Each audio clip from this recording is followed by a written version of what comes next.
Welcome to One More Chapter. I'm Brian Rex Davis, editor of Action Magazine, and I'll be your guide as together we rediscover ancient wisdom for today's challenges.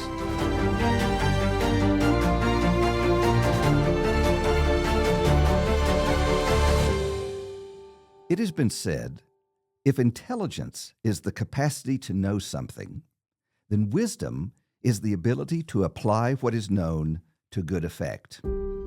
Chapter 1, The Nature of Wisdom. Our ancient text that we are going to explore in this episode is the first chapter of a book written between the 15th and 13th centuries BC. That's around 3 millennia ago in anyone's book that meets the standard of an ancient text. Now, why would we explore texts of such ancient nature if we're trying to discover wisdom for our challenges today? Well, that's the topic of today's episode as we look at the very nature of wisdom and how ancient wisdom actually has a great deal to do with our needs today and the wisdom that we can seek and apply to today's challenges. Wisdom is often found in the collective thoughts of an older generation who has lived through and navigated the challenges of their experiences. As many experiences are common to humanity, distilled sayings of wisdom can emerge that have withstood the test of time. The sayings often take the form of literary proverbs or wise sayings, sometimes as wisdom stories or as what we know as parables. There is another source, though, that has been informing mankind's pursuit of wisdom from the earliest writings known to man. This source speaks to the spiritual side of humanity, what is often referred to as religion.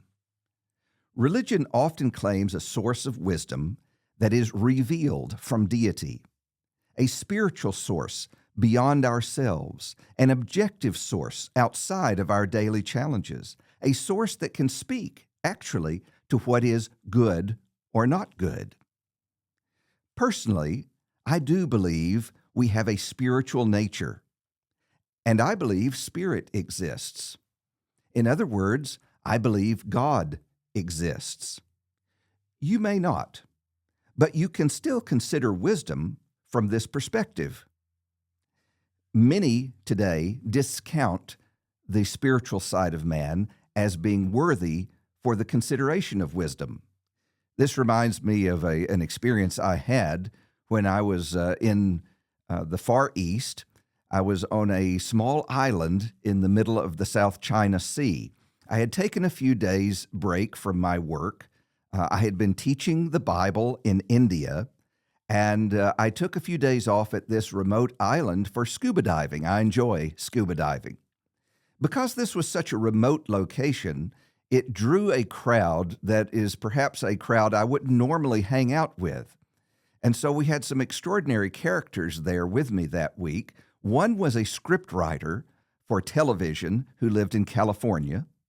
Another was a television personality from the nation of Great Britain, Scotland.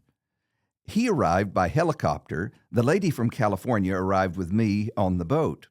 And as is the nature of spending time with people in recreation, you get to know one another, know what each other does. And we were sitting at dinner one evening discussing what we had been doing lately in our different professions. And I had shared that I had been teaching Bible in India.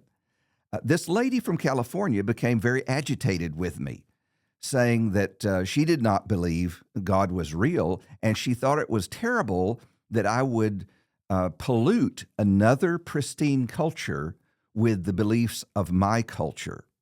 And she really got upset with me. The gentleman from Scotland, as he was listening to the conversation, decided to break in and make comment.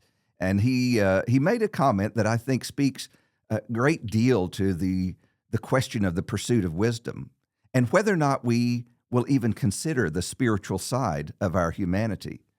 He said to the lady from California, he said, "Let me make comment here.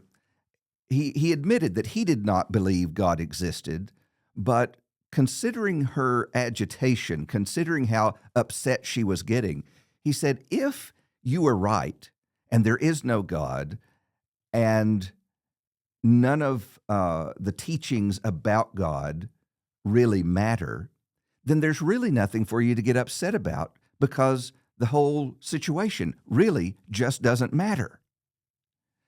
And then he said, concerning what this gentleman does in sharing his belief that God has shared his will to the earth, to mankind, and thus Creator God wants everybody to know what he said, if he's right, you and I are in a lot of trouble. So you can see the interesting conversations you can get into in the pursuit of wisdom. But I hope from this episode of our podcast, you're at least willing to consider the spiritual side of your humanity and the possibility that spirit exists and can inform us concerning wisdom in our pursuit of wisdom. So our ancient text is the book of Genesis.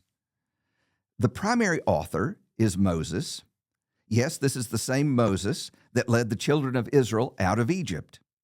Specifically, we want to look at the first sentence in the first chapter of this book.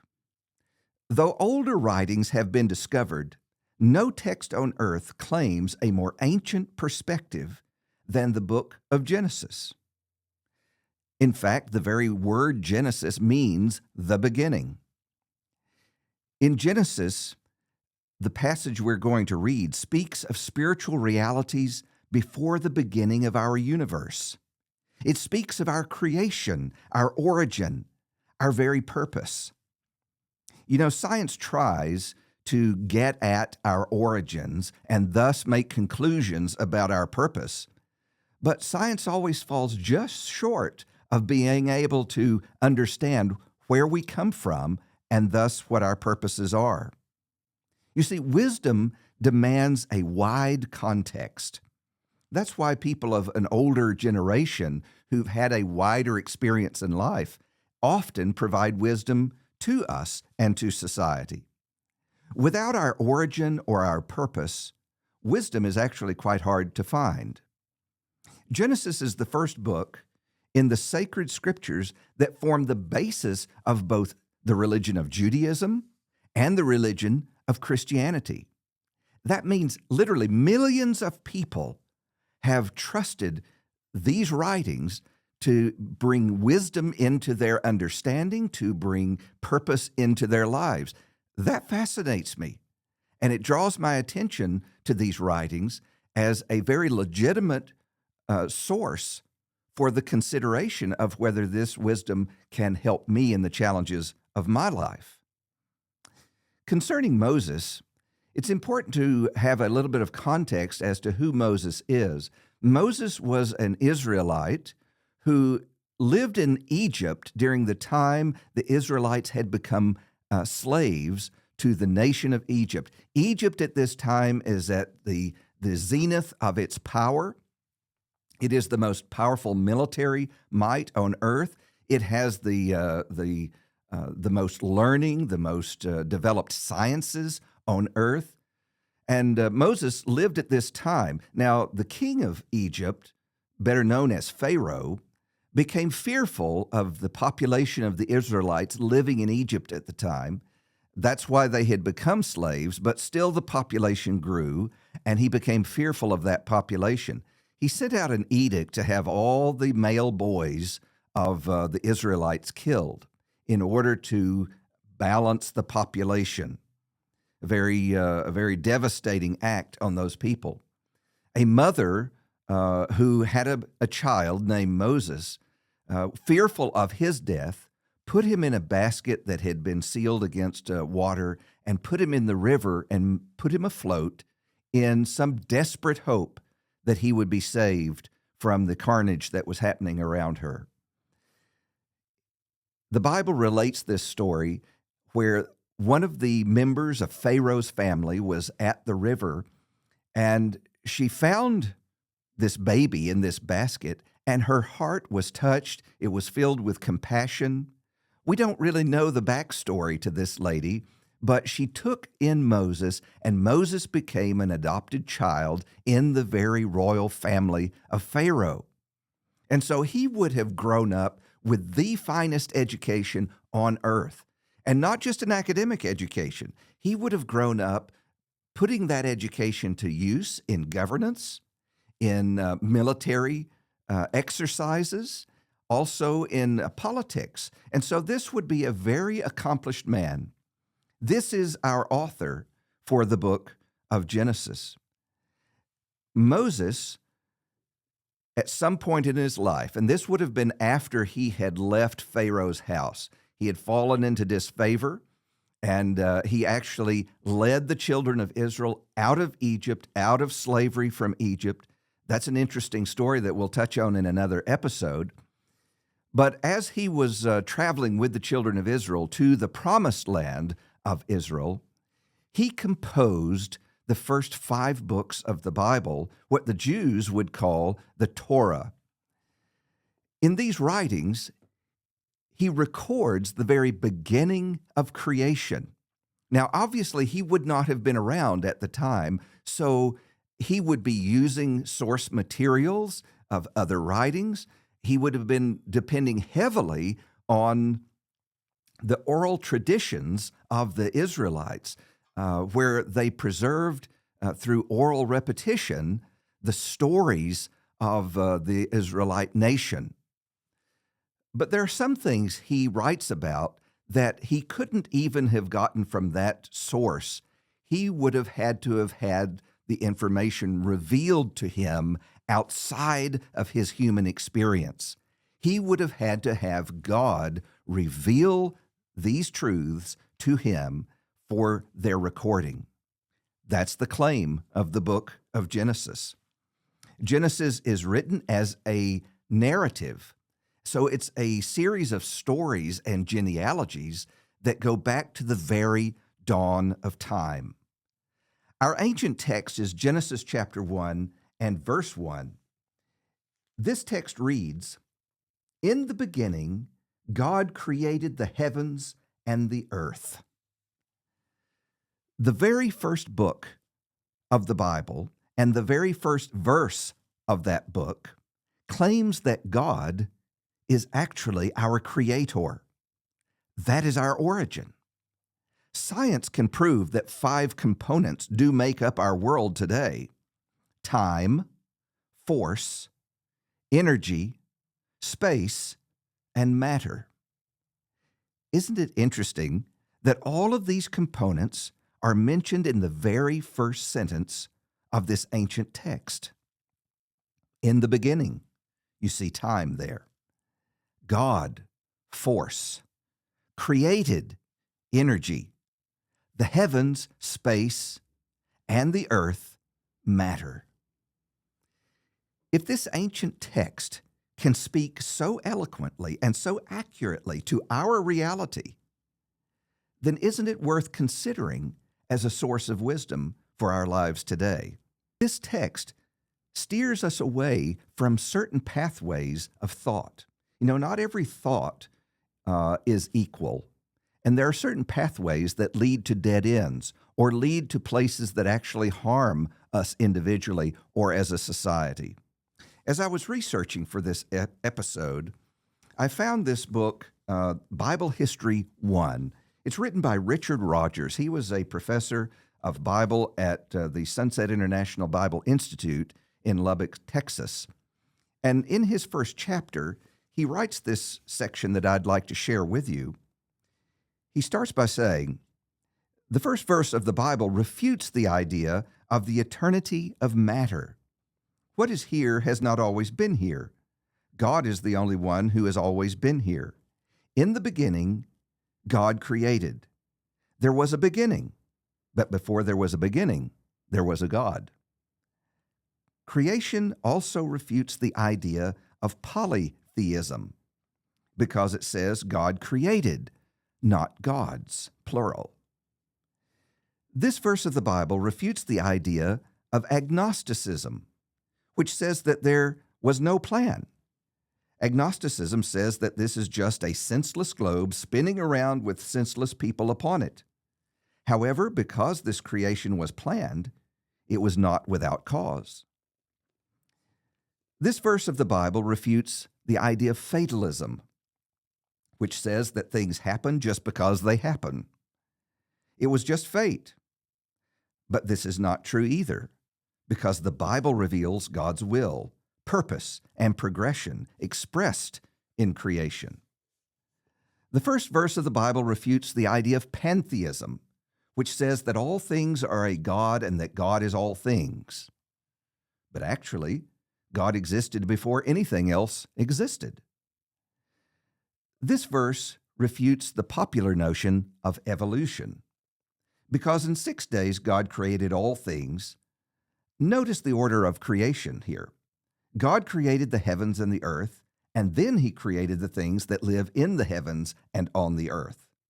On the first 3 days, he created the things that would be occupied by the things created on the second 3 days. Now, these are verses after the verse we've read in our episode today, and it's a fascinating read. And many will look at that and say, well, science refutes anything in these passages because the scientific record, the archaeological record is absolutely clear. These things formed over billions and billions of years. Well, that would be true unless deity or God created the world in a mature form, in a form as if it had already been in existence for billions of years. And that is consistent with the Bible record and what the Bible is actually saying here in the first chapter of Genesis. So don't completely discount the wisdom that can be found here because of science. That's an important thing to note. Chapter 2. It's always good to have ways of pursuing wisdom and pursuing these ideas on a deeper basis. Our sponsors of One More Chapter provide opportunities and resources for further study, free of charge, with no obligation. And I wanted to mention those to you today. These resources are listed in the description below this podcast, but it includes things such as a correspondence course that is offered by our sponsor, World Bible School. This is an example of those courses. It's just a very brief course, but it's free of charge. You can register for it and receive it in paper or in a digital format. And this course, God Has Spoken, goes into the claims of the Bible of exploring whether God has actually spoken or not.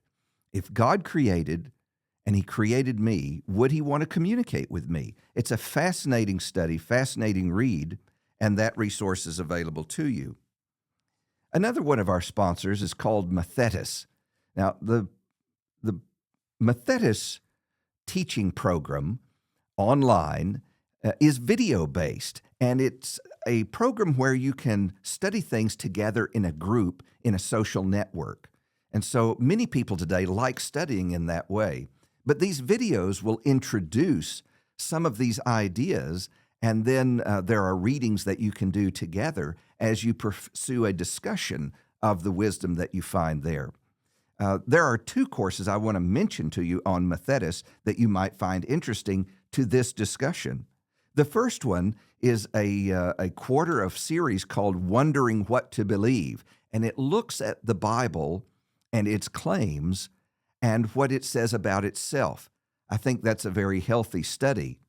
The second one that might interest you starts at a little different perspective.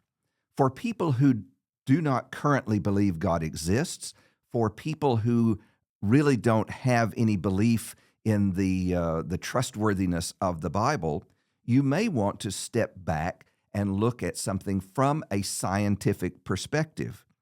There's a course on Methetis called God, the Ultimate Reality, where proofs and records within the scientific record actually point to the idea of God and point to the rationality of God creating the heavens and the earth. I found that a very fascinating study. It's produced by the folks at Apologetics Press, a great group. As the editor of Action Magazine, I also want to invite you to go to our site and register to receive Action Magazine.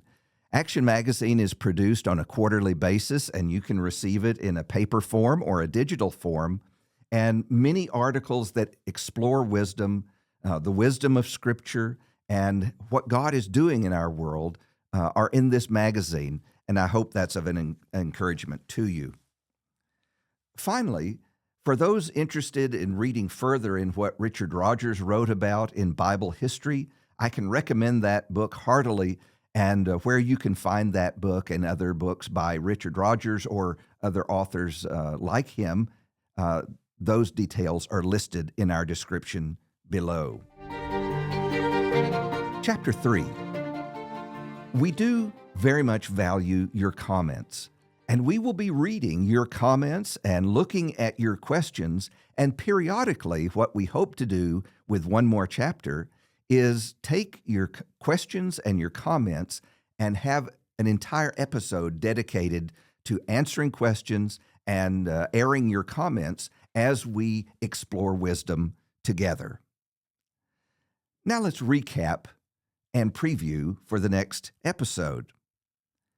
We have been talking today about the very nature of wisdom and that it demands a wide context in order to bring clarity, in order to bring perspective to our challenges today.